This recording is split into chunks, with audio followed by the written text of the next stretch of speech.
मुलाजिम से रकम ले उड़े। शहर के मुख्तलिफ इलाकों में फायरिंग के वाकयात और ट्रैफिक हादसात में शहरी जाँ बहक और जख्मी हो गई। मुबैना पुलिस मुकाबले में पुलिस ने डाकू को धर लिया है और मजीद तफसीलात के लिए राब्ता किया है नुमाइंदा 5 न्यूज़ शाइस्ता जैदी से।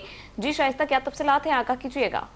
जी बिल्कुल, शहर के मुख्तलिफ इलाकों में जो है डकैती के वाकयात पेश आए। एक बड़ा वाकया जो वो करीमाबाद पुल के नीचे पेश आया, जिसमें दो मुसल्लह डाकू जो है वो सुनार की 1 करोड़ 20 लाख की रकम मुलाजिम से लेकर रफू चक्कर हो गए।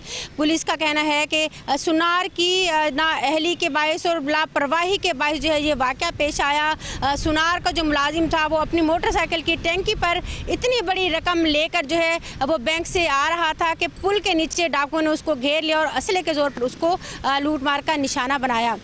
दूसरी जानिब फायरिंग के वाकयात में 3 अफराद जो हैं ज़ख्मी हो गए, जबकि एक शख्स जो है वो जाँ बहक हो गया। दूसरी जानिब पुलिस मुकाबले भी शहर के मुख्तलिफ इलाकों में किए गए। पुलिस मुकाबले के दौरान 7 डाकू जो हैं वो पुलिस के हत्थे चढ़े, जिसमें से 3 डाकू ज़ख्मी होकर अस्पताल पहुँचे, जबकि बाकियों को जो है वो थाने मुंतकिल कर दिया गया।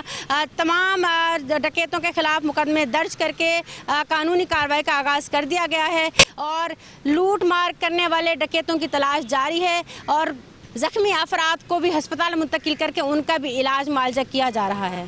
जी।